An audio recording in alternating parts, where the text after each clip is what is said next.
Distinguished guests, participants, and students, thank you for joining us today. We kindly request all of you to switch off or put your mobile phones on silent. We repeat, all of you are requested to switch off or put your mobile phones on silent. We're about to start the event. We request our dignitaries to occupy the dais.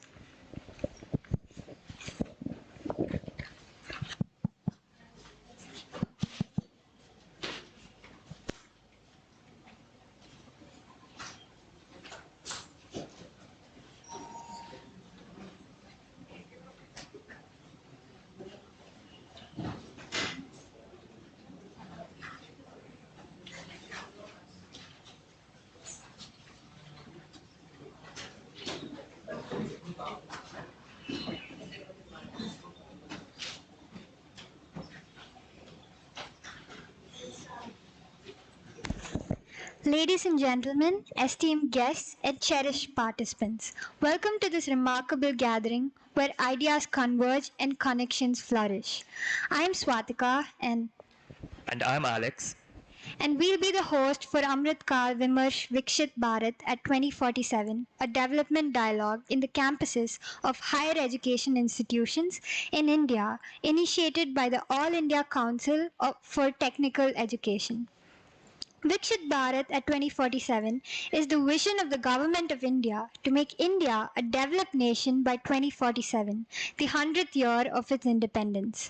The vision encompasses various aspects of development, including economic growth, social progress, environmental sustainability, and good governance. With this perspective, the AICTE has initiated the campus dialogue in higher educational institutions that may encourage public discussions through comments, queries, and Q&A and reframe the youth imagination towards achieving the goal of Viksit Bharat at 2047. Global Leaders Forum of PSG College of Technology takes pride in hosting the Amrit Kaal Development Dialogue on the topic India at 2047, Embracing a Technology-Driven Knowledge Economy. Today, we embark on a journey of enlightenment and discovery, where intellect meets inspiration and aspiration soar high. Let us begin the event with the rendition of Tamil Thai Valtu as Nandini will guide us through. We request everyone to rise.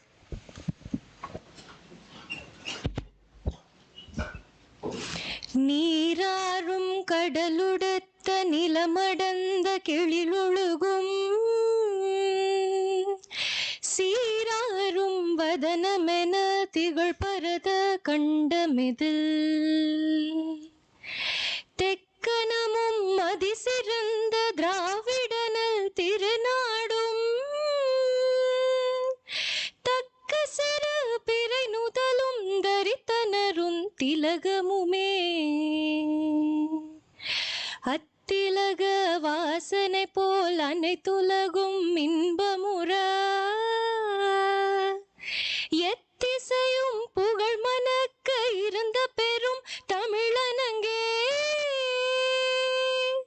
தமிழனங்கே உன் சீரிழமை திரும்பியந்த செயல் மறந்த வாழ்த்ததுமே வாழ்த்ததுமே வாழ்த்ததுமே.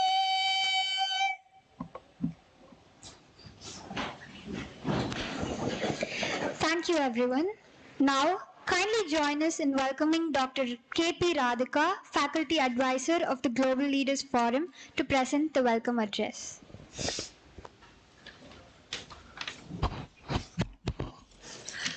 Ladies and gentlemen, distinguished guests, respected Dean, Research, Professor Taila Ma'am, dear students and dignitaries of the stage, a warm welcome to one and all to this development dialogue in the campuses of higher education in India, an initiative by the Ministry of Education, Government of India. On behalf of the management, principal, deans and faculty of PSG College of Technology, I thank the Prime Minister's Office, Ministry of Education and AICTE to host today's event. We deem it an honor to have been entrusted this opportunity to organize the Amrit Kaal Campus Dialogue session on contemporary issues and events that will shape the future of our country.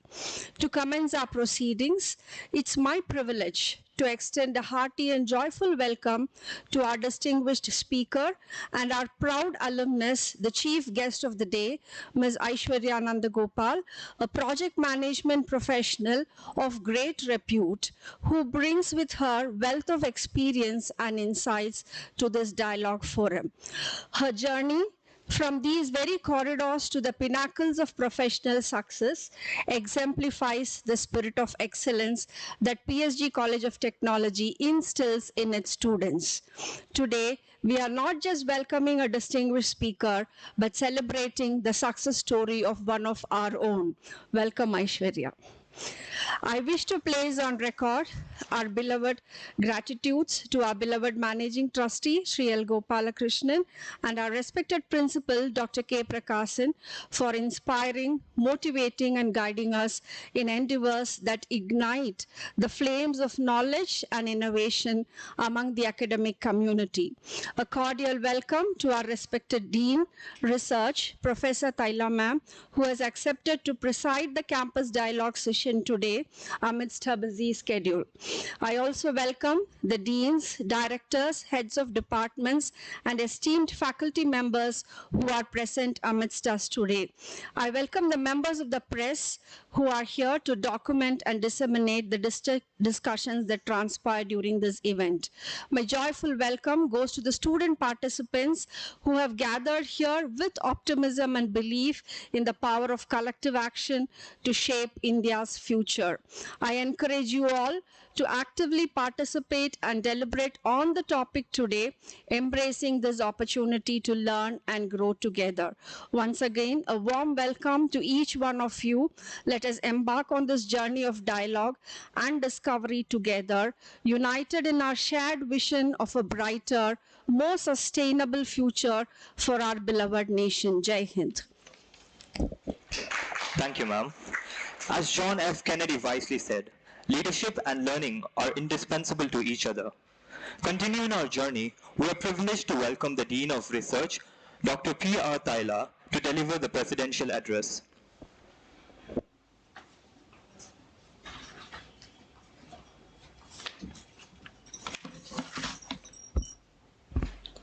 Very distinguished guests of the day and our own alumnus, Ms. Aishwarya, dear faculty colleagues, ladies and gentlemen, and my dear student friends, a very good afternoon to everybody.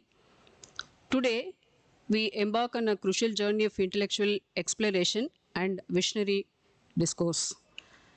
I am immensely pleased to welcome all of you to the event Amrit Kaal-Vimarsh, Viksit, Bharat at 2047. This developmental dialogue within the campuses of institutions of higher education in India holds the promise of shaping our nation's future and sustainable future for all the beings. We at PSG College of Technology take immense pride in hosting the Amrit Kaal Development Dialogue in the campuses of institutions of higher education in India. And at this juncture, I thank the Ministry of Education, Government of India and AICTE for bestowing us with this opportunity. The theme we gather to deliberate upon today is one of paramount significance, particularly we being a institution of higher learning in the engineering and technology side, management also. India at 2047, embracing a technology-driven knowledge economy. As we envision our country's trajectory over the next particularly 2-3 decades, it becomes evident that technology will be the fulcrum on which our progress will pivot.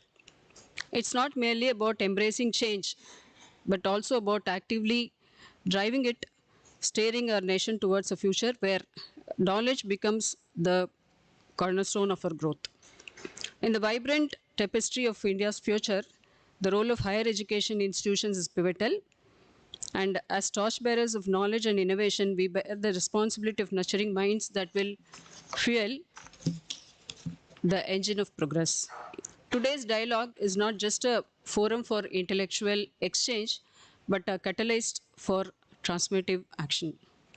The term Amrit Kaal symbolizes the nectar of knowledge, and Viksit reflects the expanded horizons of contemplation. Together, they encapsulate the spirit of this event, where we seek to distill the essence of wisdom and broaden our perspectives. It's a call to every participant present here to contribute to the collective intellectual reservoir that will chart the course of Bharat at 2047. As we delve into the discussions ahead for today, let us keep in mind the dynamic landscape of technology that is reshaping the world around us. Artificial intelligence, biotechnology, quantum computing, to name a few, and other cutting-edge fields are not just buzzwords, but the keystones of the fourth industrial revolution. Our ability to harness and integrate these technologies will determine our standing in the global knowledge economy. Moreover, our focus must extend beyond the technological landscape to encompass inclusivity, sustainability, and ethical considerations. The choices we make today will reverberate through generations, shaping not just the economy but the very fabric of a society. I express at this juncture my sincere thanks to Ms. Aishwarya for our invitation to take part in this very important event. Thank you. I encourage all of you to actively participate, share your insights, challenge prevailing notions, and collectively envision a roadmap for India at 2047. Let us foster an environment where ideas flow freely and innovation knows no bounds. With that, I thank every one of you and let the dialogue begin. Thank you. Thank you, ma'am, for your insightful discourse. We now invite Sri Nitya to introduce the chief guest.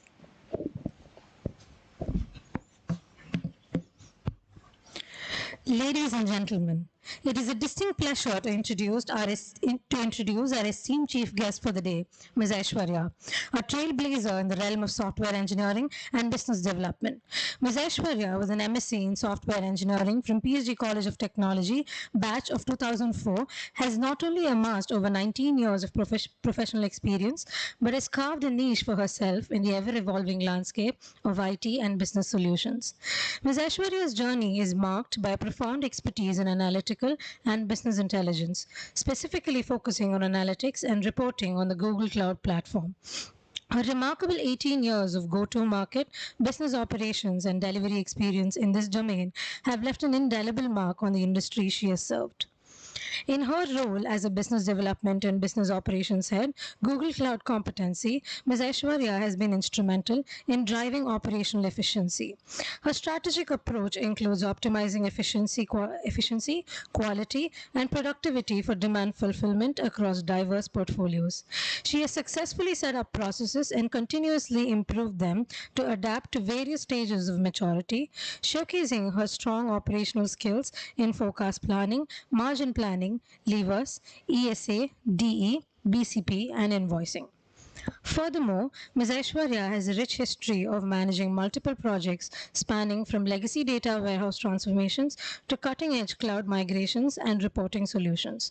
Her experience extends to the intricate domains of master data management and infrastructure upgrades, where she has showcased exceptional skills in project planning, tracking, issue and risk management, escalation management, go-live warranty support, and project closure activities.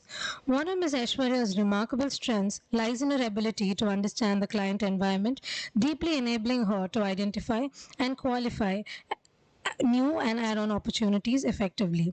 Her contributions have significantly increased wallet share in the APAC, ANZ, UK, and NA regions, reflecting her unwavering commitment to quality, effectiveness, and client engagement. Beyond her technical prowess, Ms. Aishwarya has excelled in people management, serving as a delivery manager and delivery lead, overseeing on-site teams from offshore. Her leadership capabilities and clear, concise communication skills have been pivotal in navigating medium and large complex projects in both Agile Scrum and SDLC methodologies. Ladies and gentlemen, please join me in extending a warm welcome to Ms. Aishwarya, a visionary leader whose journey is an inspiration to us all. We are honored to have her with us today. And now, we request Dr. P.R. Taila, Dean Research, to felicitate the chief guest with a memento.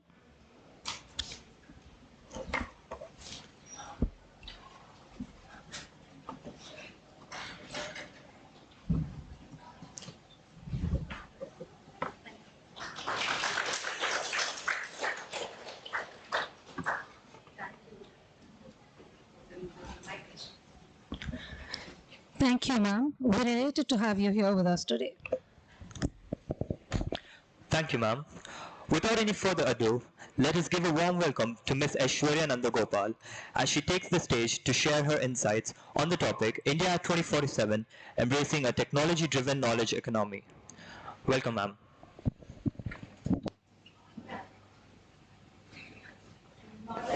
Yes, if you don't mind.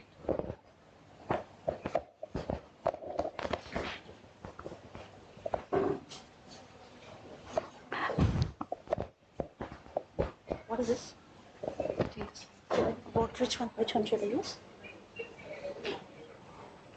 Ah. Yes. Audible? Okay. This. Okay. Thank you.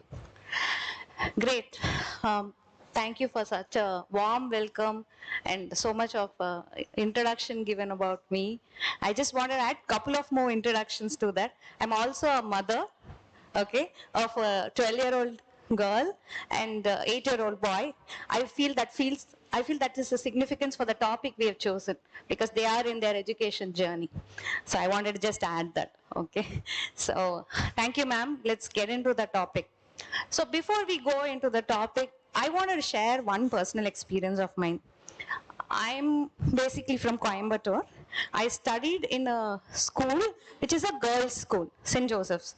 So I was part of the Bharat Guides and Scouts there. So during the Independence Day, we will be asked to actually get the national flag hoisted properly. That will be one of the responsibilities. So we'll have to go to the top. Nobody's allowed in St. Joseph's, nobody's allowed to go to the top floor except for the guides or scouts to hoist the flag or get it prepared. So that was a time where we learned how to actually, the national flag has to be folded. And when it unfurls, right, you should fold it in a way so that you put the petals inside. And when the chief guest comes and hoists the flag, right, when he does that motion, the petals has to fall properly. Okay.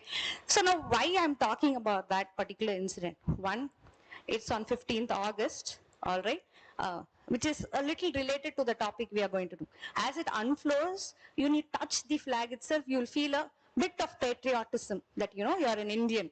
And one other thing there is, did we know, did we question at that point of time, was it important to learn to fold the Indian flag and hoist it properly so that when you unfurl it, it is proper?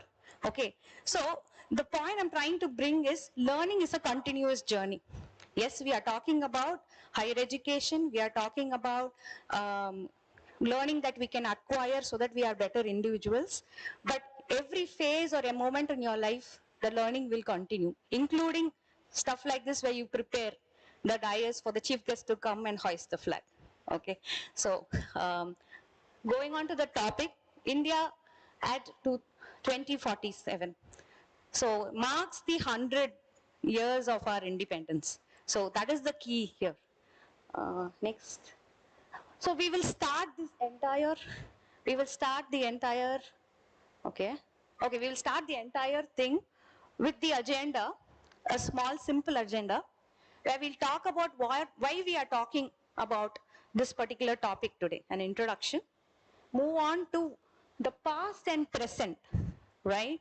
The past and present is going to just set a stage of what happened so far and what is happening now, all right?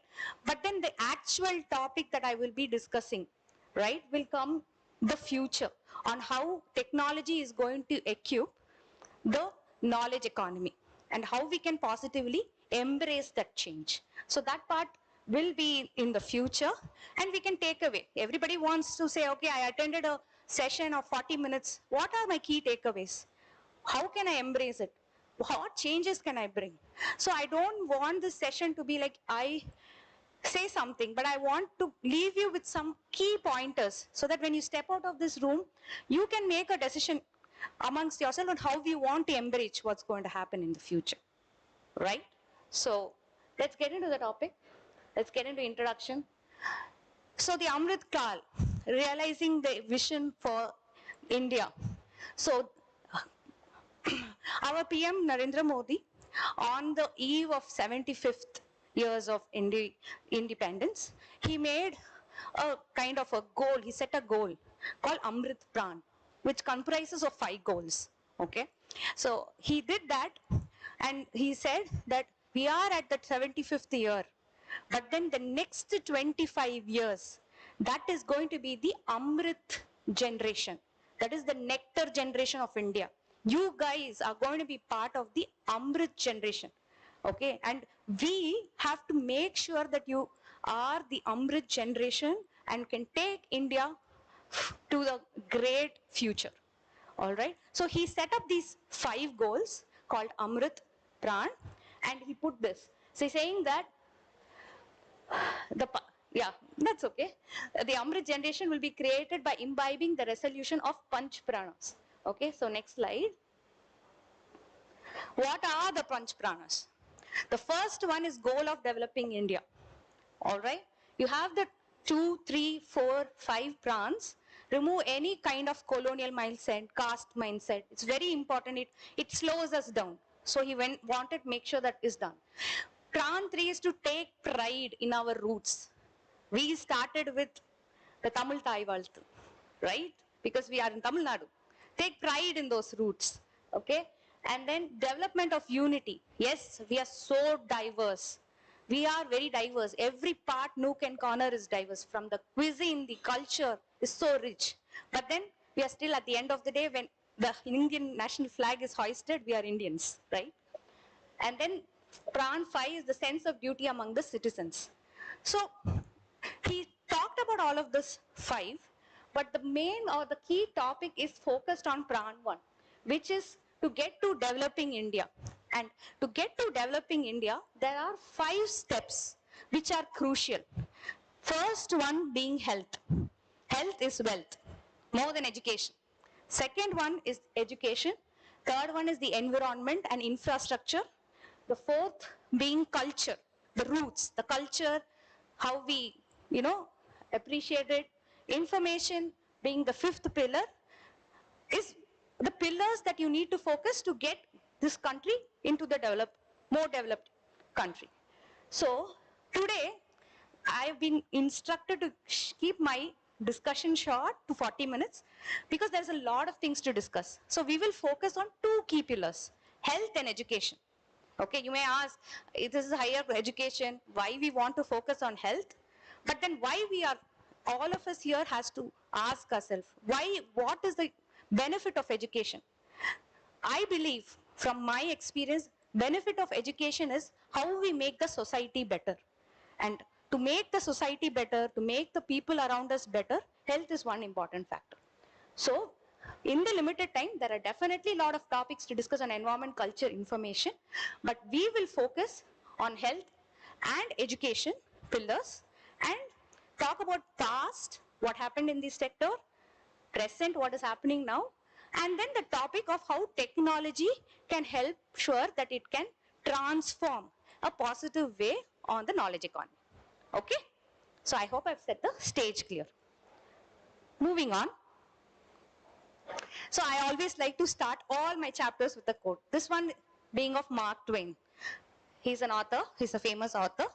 And what he said is, India is one land that all of us, all of the people outside India like to visit.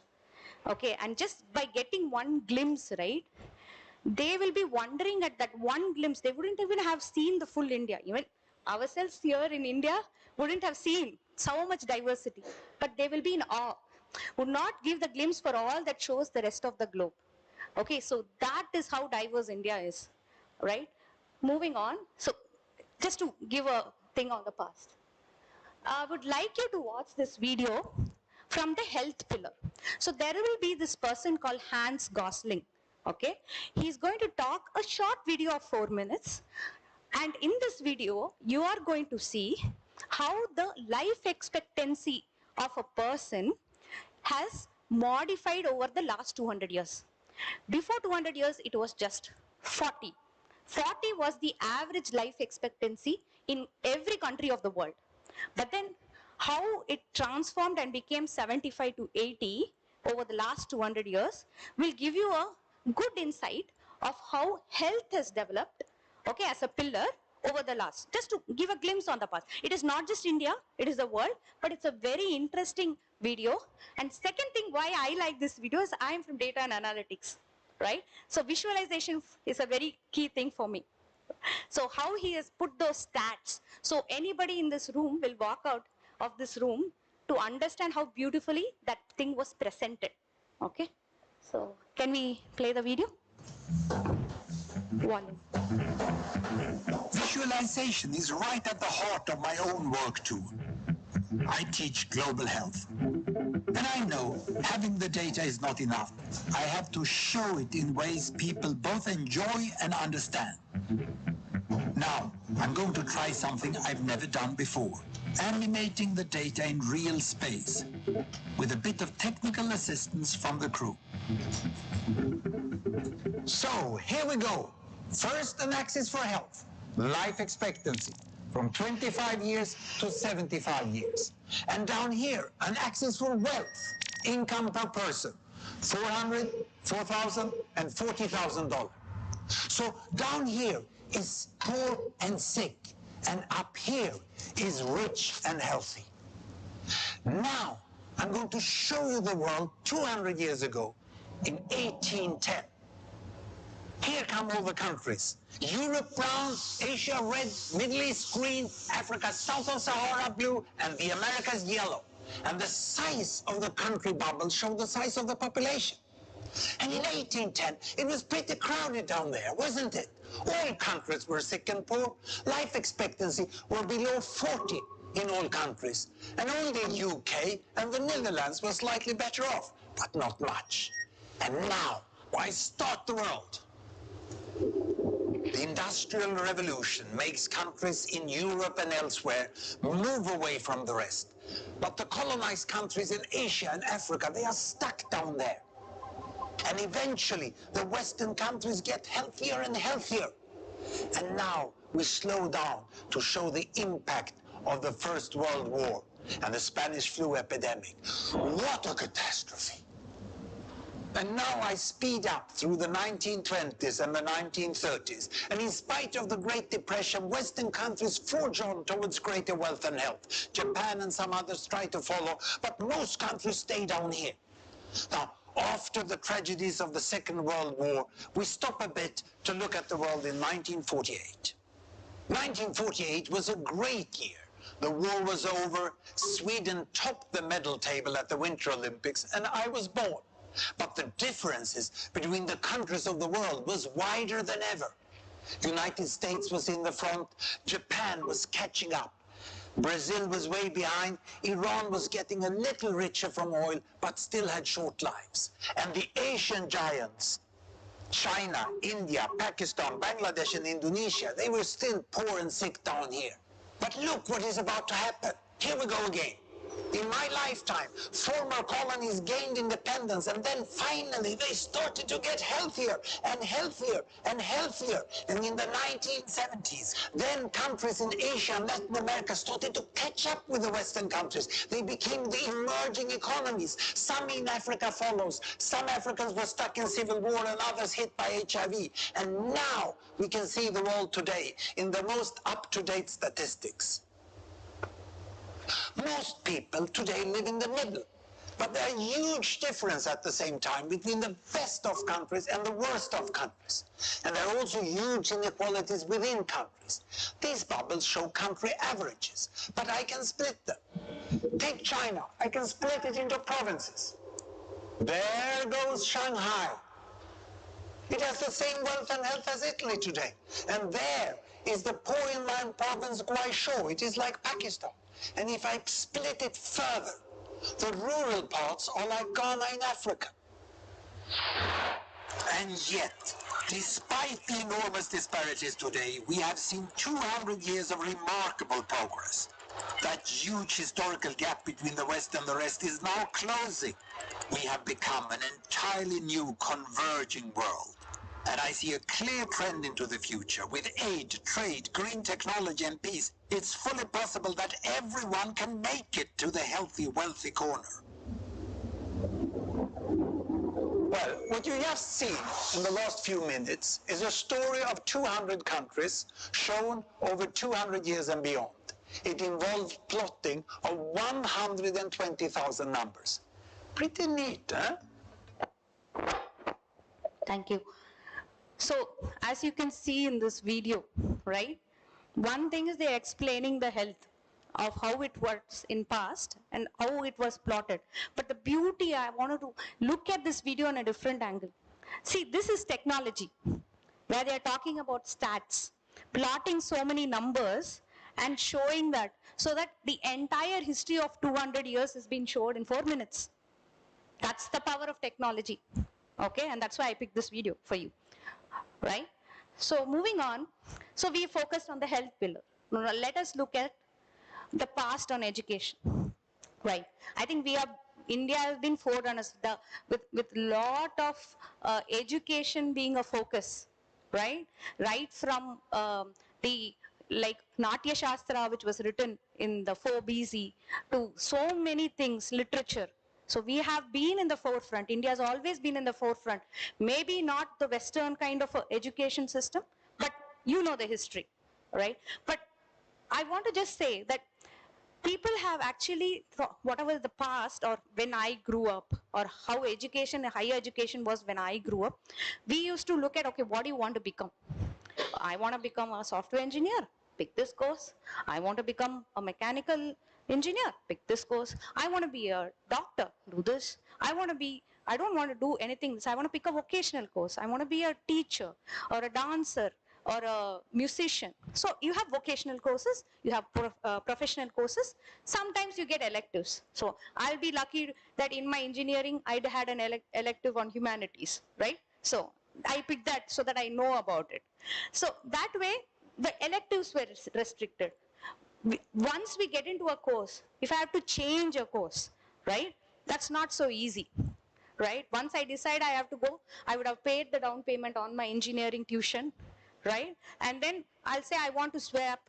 It happens if you have luck, right? Maybe there's a seat there and they don't mind, but it doesn't happen to everybody, right? So we had a construct where education was focused to make sure that you are equipped with the skills for the job you want to do in your life, or for whom you want to become in your life. So that's how the past is. Moving on. Let's come to the present. So one thing that he didn't cover, 200 years, stopped at 2010, then 2020 comes the pandemic. And then whatever we know, the world till then, everything changed. Everything changed. I didn't know 10 years back, when I was just 10 years experience, that I would have an option to work from home, take care of my kids, and go and report to office only twice or thrice a week. No, I didn't know that. I didn't know that when I was studying, right? So what is the present? So I would like to again start off with a quote. This is from the Kung Fu Panda movie, if you guys have watched. Master Ugre says, yesterday is history and tomorrow is a mystery. Nobody knows. I don't know the answer. If you think that I had some magic ball and I would give you, no, I'm not an astrologer. But today is a gift. And today is the one that has the most power. Why? Because you can do something. You can just hear stories about yesterday. You can just predict what is there in future. But today, you can take actions in the present and change something. So I would like to just start with this quote. So let's go to the present. Moving on. So let us focus on, so I talked about 2 pillars, right? Out of the 5 pillars, we talked about the history on health, the video we saw. Then the history on education, right? Where India was one of the forerunners. And then, of course, Western civilization and this, again, we are not doing bad, but let's see what is the scorecard on these 2 things. So if you look at the health scorecard, let's look at the image on the right first. It's not very clear, but what it tries to show here in this infographic is India, a person in India pays 48% of their income towards the health benefits, 48. Whereas countries like the UK and the US, a person has to pay only 10% of their pay packet towards health. So this gives an image of how well we are doing on health. The reason for that is because India's GDP, 2.5%, 2.2% is focused on the health sector. Okay, whereas you have countries like Korea, I think it's almost close to 10% where they focus on health. Okay, so if you look at the world ranking, so we talked about 200 countries, actually it's 195 countries, and the world ranking on the health scorecard for India, there are several categories it is being rated. How good we are among 195 countries on preventing any pandemic disease or anything. So we rank 85, which is, being a G20 country, we should expect it to come between 20, right? But we are not. Because the fund allocated for health is that much. Then detect we are slightly better. That, once we are able to detect or diagnose some problems in health, we are 51. So slightly better than prevent. Access, this is where we are very poor. So do you know that for so many lakhs of people, there's just one doctor and one nurse today? Okay, and that is why we are faring so poorly.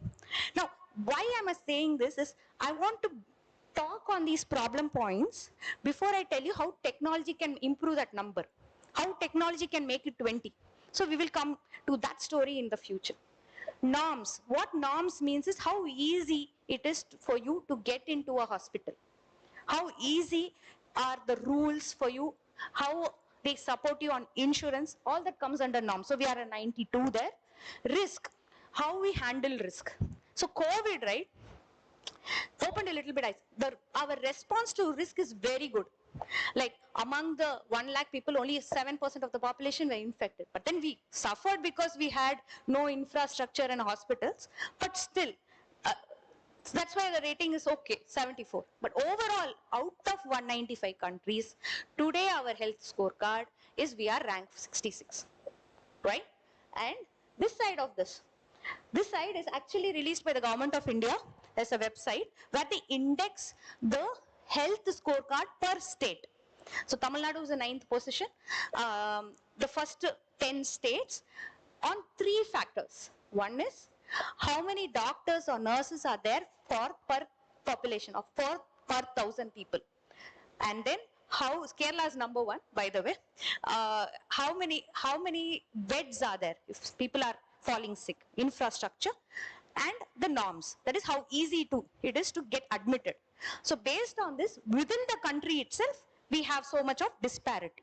So the point I'm trying to make here is we have a long way to go to help to improve this scorecard, and that's where we are going to see how technology can help us here. All right. So let's move on to higher education because it's a topic of our interest. So next slide.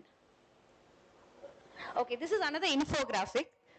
Maybe not too visible to people at the back, but what it is trying to say here is the number of people 1.2 billion people. Education sector, right, as a sector caters to 600 million people. And out of the 600 million people, compared to countries like United States, Japan, the number of patents that is filed from India is just 2%. Compared to them, they are 25%, 17%, right? And our particular education spend also is 2.3 to 2.8% GDP spend on education, higher education. Whereas countries like Korea, they spend 8% on education. And average all countries spend is 5%. So and that one is called the enrollment ratio.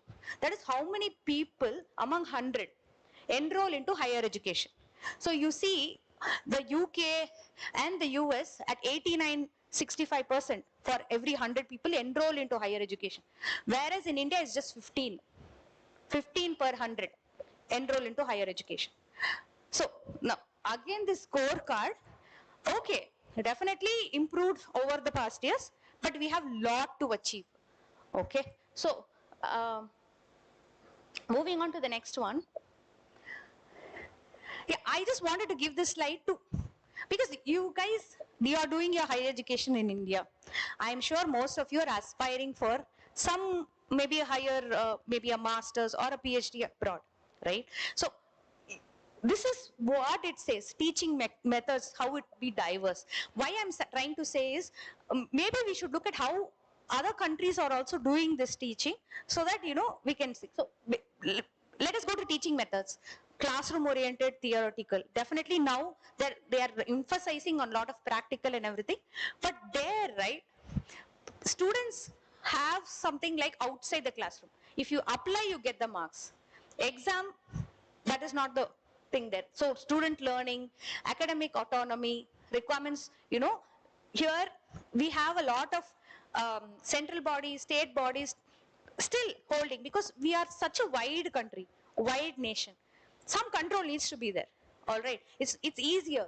But there, I believe they have a lot of autonomy to go for research subjects, to introduce some novel subjects within their curriculum. So this kind of also, you know, I will not say one is better than the other. The point I'm trying to make here is it is different, okay? Whether even that also is going to fail. Coming to the future, nothing is right. I'll not say, okay, that education is right, that's not the point I'm trying to make. The point I'm trying to make is, whatever is there as of today, everything is going to change for the future. Okay, there are definitely plus points in our methods, our Indian methods of education, higher education, which are not available there, and vice versa. There are some good points there, which we must also be open to acknowledge. Okay, whether we embrace it or not is secondary question. At least look at it. Okay, so moving ahead, the future. So I wanted to just have this quote by Thomas Edison. He says that in the future, the doctors will not treat the human frame. They are going to actually treat you from nutrition to prevent the disease. Rather than actually curing it, they will actually look at preventing that from coming. That's going to be the future for health. Okay. So again, going back to the health pillar. So now we come into our topic of how technology with knowledge is going to help the health sector for us to become a developing country. So generative AI healthcare, where you have chatbots. Today you're saying, I don't have so many doctors for every 1,000 people. So why not use technology to have people, chatbot assistants, telling the doctors, I've already done the diagnosis, can you just have a look at the diagnosis? Okay, this is the medicine I want to prescribe. Look at it, and then the doctor takes the call. But at least your reach is better. India can climb up the position, right, in the score. Think about it. Personalized treatment. There are technology advancements today where they do the analysis on your DNA. And if there is a composition in the medicine called precision medicine, that will be something of the future we can all look up to. It's not very far off, it's already there. Virtual assistants, where you have somebody taking notes. We had one medical transcription, taking notes, as the doctor says. He goes to the surgery, he comes back, everything is ready by the virtual assistant. Digital twin, Like I said, people will not treat even the human body. You are going to have a metaverse, you'll have a clone of Aishwarya. Maybe I'm considering my history, my dad has diabetes, my mom has BP. So maybe there will be a metaverse body for me. And then that will be injected with the medicine in metaverse to see how I respond. Okay? So virtual hospital, the problem of saying I don't have beds for so many people. There are going to be a scenario where you'll be in your home. That is going to be your virtual hospital. And the monitoring that needs to happen on your BP, heart rate, everything is going to be through technology. So infrastructure itself is going to be a question. Do we need to invest in that infrastructure of a hospital? Or can I make the home a hospital and make sure that all the people know, especially on quarantined thing, they are monitored there itself. So imagine the reach and how India's score can improve through this. Preventive healthcare. So they're going to diagnose, I'd say my dad has diabetes, my mom has BP. So maybe they'd keep monitoring my pressure and this early on. Before even I get the BP, I'll know, maybe I'll wear a watch, I'll wear some wearables, and it's going to highlight, hey, your glucose level is shooting up. Hey, your pressure is high. So there will be an alert coming into my phone saying, okay, come on, hey, look at it. Do something about it. Go for a walk. Don't keep sitting and staring at the computer, right? So that's going to be how technology is going to help the health pillar for that. Coming to education, higher education especially. All right. So the first topic I want to say is tech-driven learning. So again, I'm talking about infrastructure, PhD Tech's infrastructure. Such a nice place we had the food. How much money we are investing in that infrastructure. But in the future, is it going to really be useful? Or all people are going to opt for online courses? I'm not sure. See, the mentality here, or what scares me about the future of higher education is the pattern that we followed when we studied. That I want to become a software engineer, I'll join this course. I want to become a mechanical engineer, I'll join this course. That method or that kind of an attitude will not work. Why? Because tomorrow they say a person who has joined, that is people who are there in grade 1 today, they say that 65% of the children in grade 1 are going to work in jobs that never existed today. In fact, 10 years from now, I don't know what I'm going to be doing. She read a beautiful thing of my history. But is that prepared me? Is this experience prepared me 10 years from now? I don't know. Right? So what is going to stick? What is going to stay? Right? So definitely tech can help. What I'm trying to say is flexible, personalized things. So I say, I will have my child, my son or daughter come up to me and say, I want to be a violinist, but I also want to be a robotics engineer. So there will be technology to craft personalized learning curriculum for these kids so that they will do it. And how it is said, right now, if I ask my son to come and do homework, okay, he's in 3rd grade, if I ask him to come to do homework, he will come and do the homework so that I allow him a half an hour on Xbox. Okay, that is the state today. How can that change? If in Xbox there was a curriculum for him to teach what was advanced maths, he will obviously, without even asking me, he'll finish the homework on Xbox. So that kind of technology is going to come on how we're going to give or deliver the learning. So immersive learning, experiences, augmented reality. You can imagine a doctor, they don't even have to have a cadaver. In augmented reality, you can do the operation, right? So AI empowered to innovate. And blockchain credential. Once you have, when we all passed out, we had this thing sealed with PhD technology in Bharat University. We had to take it to all the places we work and show that hard copy. That file where if it goes missing, right, that is money, like gold, right? But that's not going to be the future. In future, your credentials and everything will come in blockchain. Your future employees can verify your credential in blockchain and understand. He'll know if you actually put leave and gone somewhere else and not written the exam, they'll know everything is going to be online. right? So that's going to be the blockchain credential. Now, the important part here is, okay, now then you'll question, oh, why universities? Why you need universities? I'll tell you why. So from my experience itself, right, I thought when I passed out, I did MSc software engineering, I am going to IT, I am prepared for the job. No, I still remember my first manager calling me into the room. I was assigned to a project, and I had to do both support and development. All right. So what I used to do is I used to like development. So what I will do is, when I get some work on development, I'll do that first, and then my support tickets kept accumulating. Then my manager, Vinaya Shri, she came in. She said, "Okay, let's have a 5-minute stand-up every day." So I had to go to the stand-up, and I'll have to tell what all work I had to do. My manager will tell me, support is priority. Finish all the support first, then take up development, right? So you learn, vocational, professional, you learn on the job. It is continuous learning. After your secondary education, you have to come to a mindset that it's going to be continuous learning. Every job you will learn, okay? But the difference is universities can make, right, is they can inculcate you values that maybe other university won't. How that is, are you creative? Can you come up to a gathering and talk in a matter of a day? Resilience and able to deliver something. These kind of things, only personal interaction and leadership, inspiration, that kind of a learning only will happen if you have face to face, okay, with your teacher or mentor. Okay, so that nobody can replace. Okay, so so we focus on holistic learning, soft skills, definitely emotional intelligence, where we know to say what, when, if, all of it. Cultural, competitive, human centric, driving collaborative environments.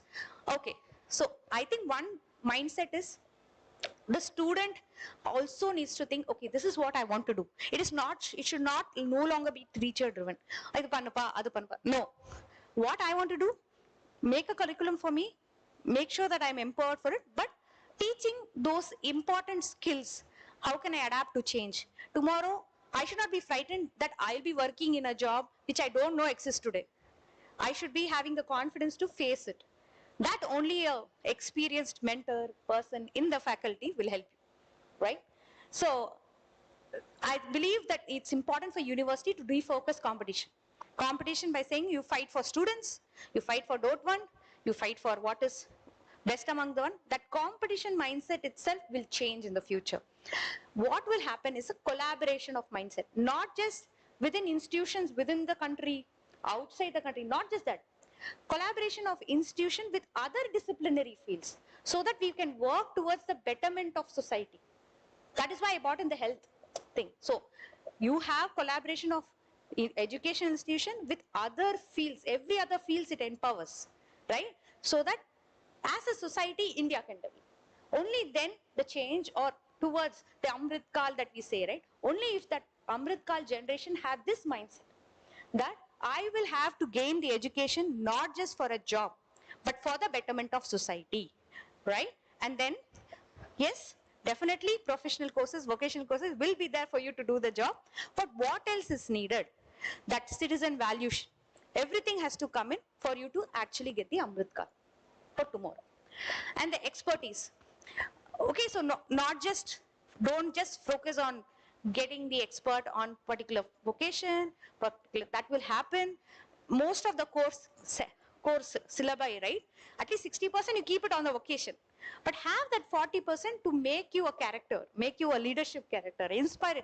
That is what will overcome the changes that the future will hold for the children. Right? So 25 years later, new job thing, only the strength of the person will speak. So prepare the kids on that angle, will have a more effect. Right? So I think, so these are the educational trends. E-learning, you have AR, VR for education as well. And then you have a lot of chatbots, right? Today everybody's like, don't use chatbot.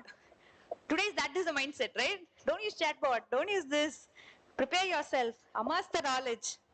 But I believe in 10 years, it will be default that they use chatbot for their daily lives. So what is that is going to have a difference in that person? Their creativity, their skills of adapting to change, the skills to face anything, right? So we need to make our next generation Amrit Kaal like that. So coming to the summary, we must embrace technology, right? Because technology is not just going to help. I talked about health, I talked about education, but then technology is going to impact every other sector. The one on arts, the one on infrastructure, the one on the environment and the information, all of the sectors. So develop a growth mindset. That is approach towards learning. Don't just go for learning to amass knowledge. Oh, I know all this. Yeah, great. The approach to learning should also be for the experience and the impact you have on the society so that you can make the society better for tomorrow. That is the growth mindset. Embrace cross-disciplinary collaboration, not just with other institutions or institutions within the country, outside the country, but with health, but with institutions, places of work, NGOs. How can, see, the focus is, ma'am said in her talk, Taila ma'am said, sustainability. That's a very important thing. Everybody next 10 years is going to only focus about, are we getting good quality food? Is the water enough? Is the sunlight accurate? So when you talk about agriculture, it is not just agriculture. Water is the thing. Deforestation. So all of the disciplines are interconnected. Similarly, education also needs to work with all these disciplines for the betterment of society. So that's going to be the norm. Prioritize sustainability and social impact. So with this summary, I would like to actually close my session and open up for Q&A. And I would like to actually close down with this note, saying that, see, yes, we can be the highest regard on the education field. You can be doing a great vocation. You can be successful. But at the end of it, when your lifespan of 75 to 80 years is over, what really stand out? That is going to be what is the impact you had on the society, right? That's going to talk. Why do we remember leaders like Gandhi? And why do we remember leaders like Abdul Kalam? So let us have that mindset, right? What is going to actually make people remember you after you're gone is your contribution back to the society. So let's keep that as our goal and work towards that journey. And if we focus that and do the higher education, I think it will be aligned for Amrit Kaal. This is what I want to say and finish. Thank you. Thank you, ma'am. Your words have truly resonated with all of us present here today. It's time for an engaging and thought-provoking discussion and Q&A session. Participants will have the chance to delve into meaningful conversations, ask questions, and collaborate with one another. The floor is open for discussion.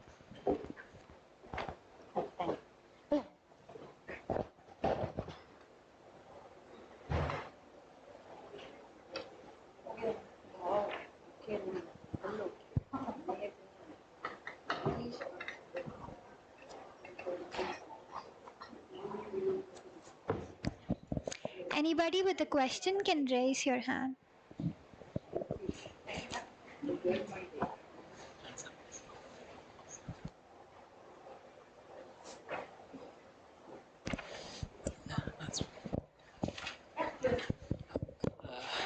Good evening, ma'am. My name is Mehul. So you had, in your speech, you had said that colleges or educational institutions teach us exactly what our jobs need. What about our life requirement skills, ma'am? Because we have not learned how to, for an example, we have not learned how to file taxes.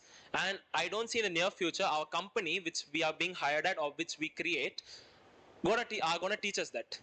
So if sometimes people who have interest, they learn from the parents, or parents teach others. But for others who do not have the resource like network or like or say offense, so they don't have anyone to teach them. How, if the college does not teach this, who will teach this to them? Okay, good question. So I hope you are your name Mehul. Nice question, Mehul. You would be aware that when I finished my college in 2004, it was not everybody had access to internet. But then we also landed the first job, right? And we had to file the tax for it uh, that year, right? So, of course, there is no one who will come and teach you.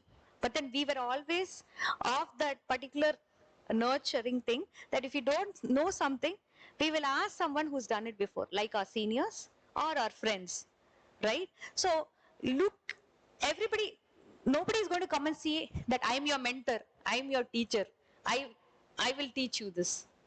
It is also a networking or a skill that you need to pick up to ask people and not hesitate to ask them, even if they are of a different background, even if you are different gender, all the differences should not come.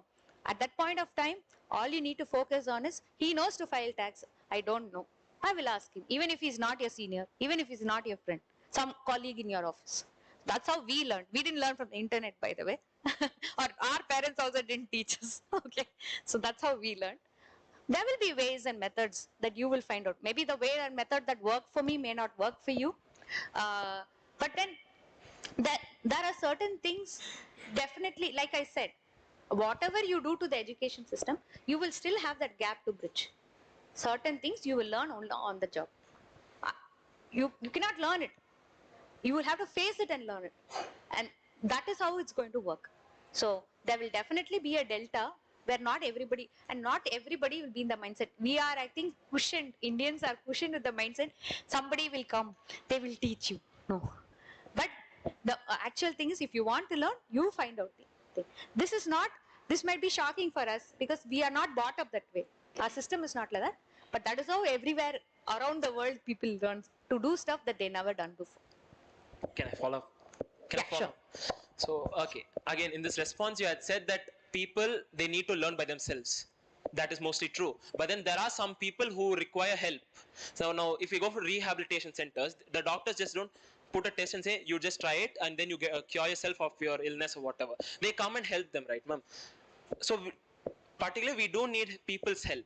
And then second, people who do not know what to do. So now, since I knew I need to learn to file taxes, I have asked you this question. What if people did not know that?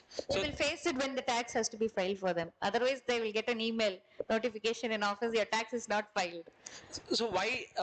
The main question what I'm trying to ask is, why do we need to postpone it to the end? Why is the college or any institution? Are you always 100% prepared? I try to make myself 100% prepared. Was these questions also prepared?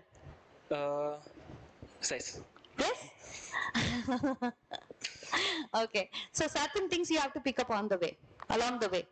Based on the discussion or what happens or how I deliver or what is being played, you still have the span to understand that and create your questions, right? That part is there, right? That part of thinking is, we have been gifted with that part, right?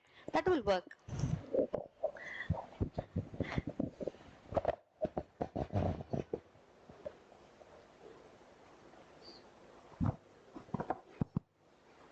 Good afternoon, ma'am. Thank you so much for your thought-provoking talk. Thank you. So I'd like to question about the health sector, usage of AI in health sector.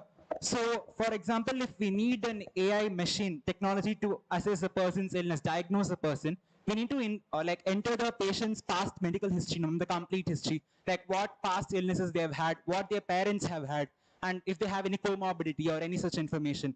So how do we secure these kinds of information, because they're sensitive information? So do we have a perfect system in place, cyber security system in place in order to secure this information? And is there a necessity to create an AI governance board in a hospital? Definitely. You are asked I think you've researched well on this topic. Healthcare, especially on sensitive personal information called PII information, they have their own protocol. Each country, right, has got governance laws on it. And in fact, now we are all in cloud, right? So if, for example, I can give you an example where I faced in a project where we had to deal with sensitive information in China. And I was part of the GCP cloud project at that point of time. GCP does not have a location, the cloud storage in China. Okay. Now, because of that, right, we had to ensure that all the information we had to store in some other location was not PII information. because the government body or the rules, everything comes into play. Okay, so not just for healthcare, for all industries. But yes, there are technology adapt for it. There are ways and laws to overcome such issues as well. Okay, so definitely healthcare as a sector with information technology and privacy of those personal information plays a very vital role for all this technology to work. Thank you. Thank you. If you have a question, please raise your hand.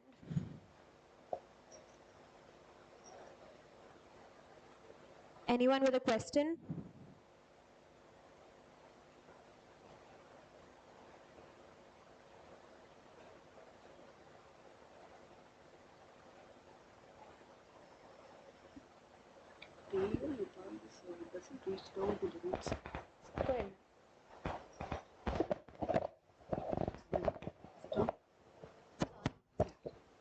So even with the government taking many initiatives towards education, health sector and so on, I believe it is not reaching down to the roots. So yeah. Ma'am, reason is plain and simple, ma'am, in because the priorities also, right? If you are spending out of your 100 rupees only 2.1 on the health thing, definitely the coverage will be thing that needs to improve, ma'am. And then from technology standpoint, right, when with first the investment is there, right, ma'am, like you can't just get technology one day. For that some investment will be there, and we have a revenue model, right, ma'am. It's like after you make that investment, over a period of time you get the benefit, right? So that curve will definitely be there, ma'am. For that we should also have that autonomy or something awarded, funds given for both the research allocated for things to change, ma'am. So definitely that I agree that and that curve is also there, because initially the funds have to be given, then there will be a period, and then you will take the return on that investment. So it's not easy, ma'am, like any other sector. But then I think the attitude of maybe the problems that we are not able to solve, the future generation, the Amrit Kaal generation, with the way we enable them with the creativity and the technology, maybe they will solve something for us. Like how that company in OpenAI just solved so many people's problems, right? So that can also happen, ma'am. We should be always positive about the future. Anything, ma'am? Hello, ma'am. My name is Alex. Under healthcare, you have stated that surgeries that can be performed on virtual cadavers. So my question is that for practice, but still, is it necessary to enforce such technology? Because as Mehul stated that these are some of the real life skills that are required. So as professional, would you suggest that such practices can be taken by using virtual cadavers for surgeries? Sure. We are talking about places where you have cadavers. Think of a country where there is not too many people, or people who don't have access to that particular institution or medical college. This kind of AI and AR can give an opportunity. See, the maturity of health sector, right? It is not just on how well you do it. It is how much reach it has, like ma'am said, right? So if that technology is able to get you that reach, right, definitely it is a thing that we need to adopt. Because yesterday you never thought that a person from such a location who doesn't have access to maybe say some place where you have the Everest, and then children are walking daily 10 kilometers to just go to school, but then there is a child there who can become a great doctor. Maybe the AR will help him in that case. He doesn't have to travel down, get into a thing just to come home. You have probably as a, so that kind of a mindset, that the reach has to be to every nook and corner of India to further help the betterment of society, will definitely need this technology. It cannot be done without. Even you're talking about people who are come, spend the money, come and enrolled in the colleges, right? But the future of education itself is going to be, is it really require so many people in the college? Right? So before pandemic, what did we say? Every day we had to travel and be in the office. After pandemic, it is mandated I go office only 1 or 2 times a week. Why? Oh, that made us realize a lot of things, not just on the IT sector, on education, health, everything. So technology, embracing technology for positive and betterment of society is always something that I would be okay with. My opinion. Thank you, ma'am. Ma'am, hi again. So, Unprepared question. so we spoke lot about intelligence and AI as well, virtual machines. So now, for example, when we take medical profession, if robots replace doctors, we will have unemployment. Well, definitely, because of the work 5 doctors can do, 1 robot can do. But then if you, again, many people say that some doctors have to stay to look at the robots, but then still other, like out of 5 doctors, 3 will be unemployed. As the world progresses, in technology also progresses and unemployment progresses. So which should we focus on, either on technology or unemployment? The question itself, I want to just rephrase and give my view, okay? So when that robot comes and does the doctor job of 5 doctors, right? Does it well. These other 5 doctors are finding out the next research, next medicine, okay? And he's having work-life balance. Otherwise, they don't get sleep. They are earning so much, but they don't know what is happening at home. Today, that is the state. If that robot is going to come and give them work-life balance, betterment of society, thing for the doctors, where he has to come only if that particular robot doesn't do its thing. Definitely there'll be a situation, okay, where he is needed. But it might not be to actually care for the patient. It is the next level, where maybe he is able to find something that can prevent itself that particular, surgery requirement. So that is what the doctor will focus. It will not, I think, maybe the number of doctors requirement, but it will balance out, right? Maybe there are doctors who are saying, I need a break, right? So let us look at that at it. I know I'm trying to say that that is going to happen. Jobs that I'm doing today is not going to exist 10 years from now, right? But I have to be prepared for future. That's what I stated in my talk as well, right? The doctors also have to be prepared, ma. We also have to go back to the classroom. Basically lessen the burden on the doctor. We cannot do it. Are there any questions from the audience?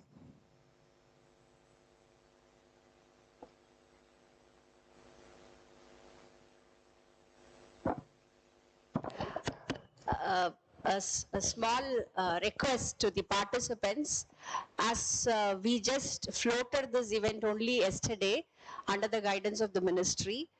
I was very happy this morning as I saw many postgraduates and research scholars who have registered on the request of your HODs. Though it is an afternoon session, with just 24 hours like a marathon, the whole team has worked. And I want to personally congratulate Aishwarya, who just only said yes. Nobody can do it. It's not an easy joke to say yes, to come and stand here and present and give such a very concise message of how technology is going to be the future and how knowledge economy can be transformed using technology. I think she had a very powerful message. Those of you who have not listened completely, I understand it's post-lunch session. Please rise up. Understand the future is not as what you think, as light as what you think. And my request is to give her a very good round of applause.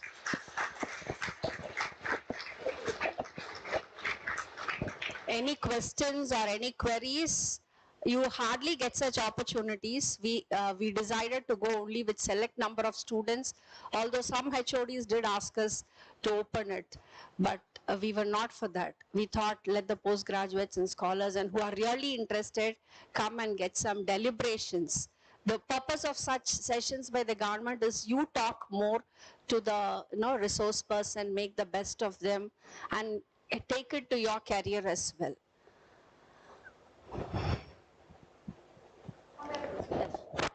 Good evening, ma'am. I'm Joel from Engineering Design.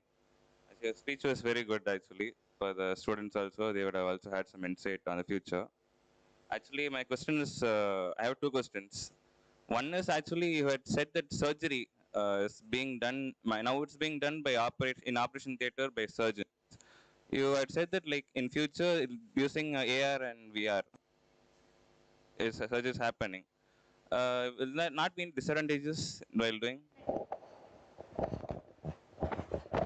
Definitely. Okay. Do you know to ride a bicycle? Yes, ma'am, I know. When did you learn? I learned during my thing, when I was in 6th standard, maybe. 6th standard. Okay. When you learned in 6th standard, by any chance, did you learn it in the first try? No, I fell 3 or 4 You fell times. down, right? 4 times. Okay. So then I'm sure your mom or some loud one of yours would come and say, what did she say? Actually, my father was there during that Okay. time. So one time I rode the bicycle. It was in Chennai actually, in Patrick's ground. It was round there. No? So I was riding, and then I don't know how to do a U-turn correctly and all. So I was riding fast, and then I skidded and fell down. Okay.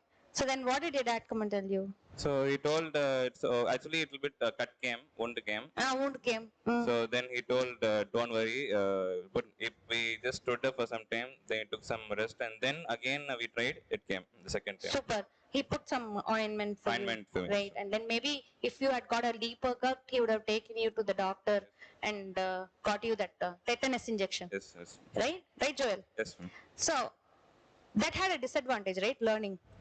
Did you stop it? No, I did continued almost till 10th, till my 10th. What did that give you? Learning bicycle, what did that give you, Joel? Actually, if I had not learned bicycle, I would not have come out of my room. Exactly. So the point I'm trying to make, Joel, anything you start, it's going to have a problem. It's going to have its disadvantage. But will you stop doing it? Huh? That's the answer to the question. Okay. Then second, actually, based on artificial intelligence only, you had said that AI is maybe dangerous to students or can impact the future also.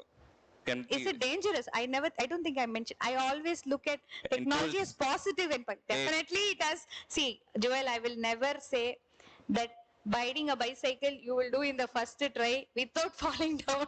Okay. So when we got my dad, right? He got me a two-wheeler to come to PSG. Okay. First month itself I fell down. This big scratch, and that there is a medical wing department, right? Behind the thing at that point of time. You had to go, I had to dress it and then go to my class, okay, on that day. But he didn't come and tell me, you are driving the two-wheeler, you fell down, give me the two-wheeler, okay, give me that, I will not give it to you. My dad encouraged me to learn the two-wheeler, to learn the car, okay. I think I wanted to say, I mean, as a woman myself, that everybody should learn to ride the bicycle, ride the bike. I don't need to tell the boys, they will learn it. Before even you tell them, I have a son, right? Before even they tell them, they will learn it. But it is very important. Even if you have difficulties, and then definitely there'll be dangers. Riding a bicycle is dangerous, right? For you, Yes. you fell down. Riding the bike to office in the Indian scenario is dangerous. But then you do it so that you be independent. Correct? So taking up AI will have, I will not say it is only going to be the positive. It will have its own demerits. You will have to put Kannadi, watching the AI chatbot itself teaching you hours together. Right? We saw in the pandemic, it was all online classes. Everybody got headaches. But then look at the positives. Look at how positively it can impact the society. Let us work around and make the negatives less. Right? That is what our focus also should be towards technology. Thank you. Thank you. Thank you, Joel. Thanks for the question. Nice questions. We can take 2 more questions. Are there any students with questions? Please raise your hand.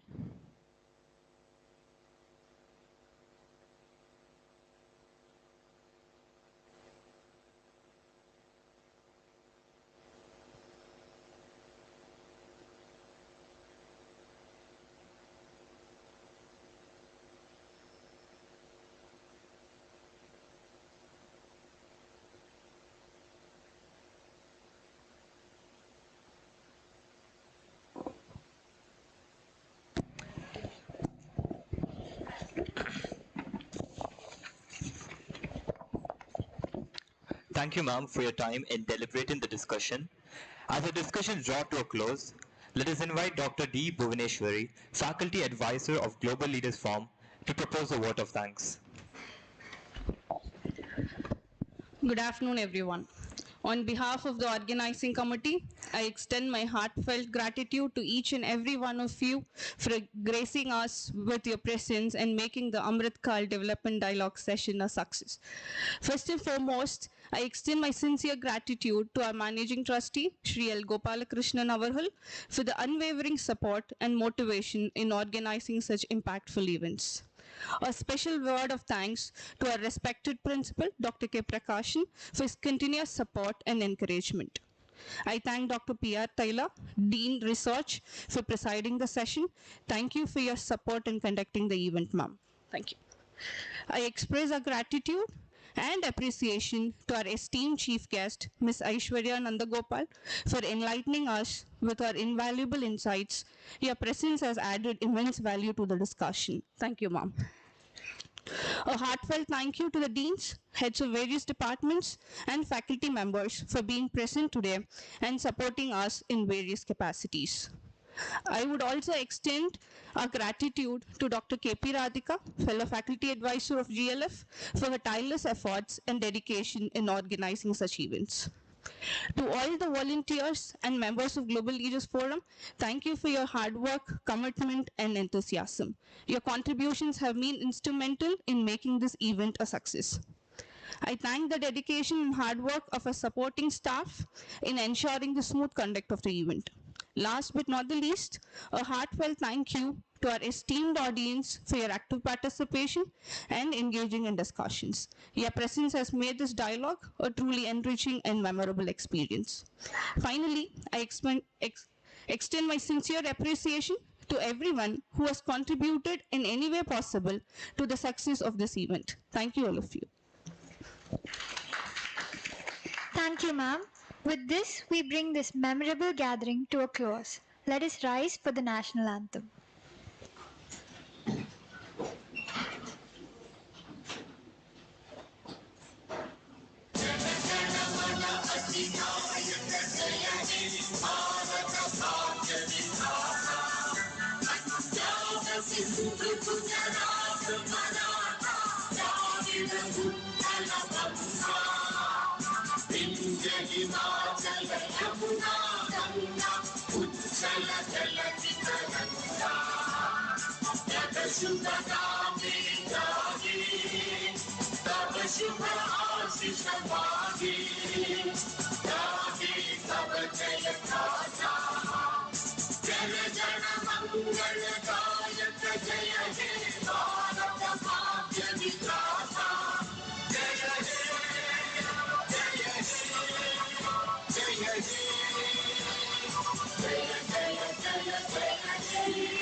Thank you, everyone. We request all OC members to kindly assemble on the stage for a group photo. Refreshments for participants are provided beside the conference hall. All participants are requested to collect the same. Group photo. Refreshments for participants are provided beside the conference hall. All participants are requested to collect the same.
kindly wait for 10 minutes. Your refreshments are arriving.